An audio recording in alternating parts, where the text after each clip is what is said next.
Hello mga Karil's World, gagawa tayo ngayon ng gift arrangement with scented candle and money cash box by using 3 types of flowers in a large tray.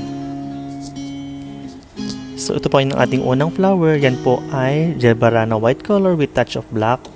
So maglagay po tayo ng 5 stems and then ikat natin po ng different size.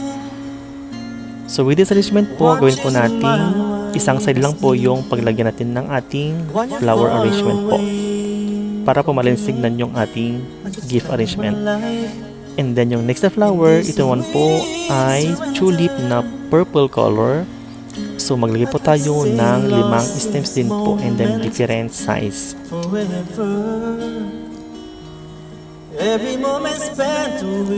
And then paglagay po natin ng tulip, medyo po pakalat po siya para po mas maayos tignan ng ating arrangement.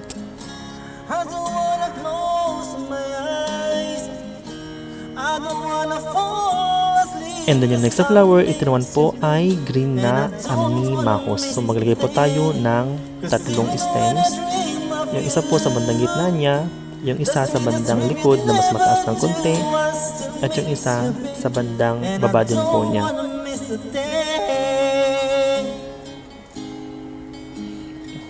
Yan po siya kasimple yung arrangement natin.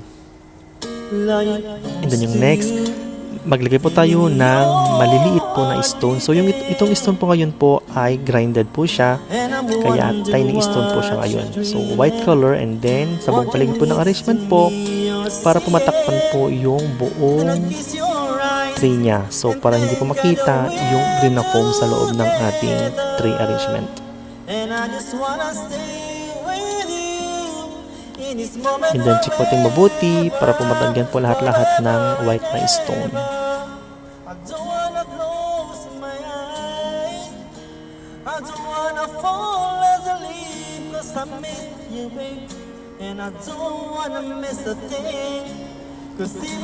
And then mag-add tayo ng artificial na ball moss para po may konting design po ang ating tree arrangement.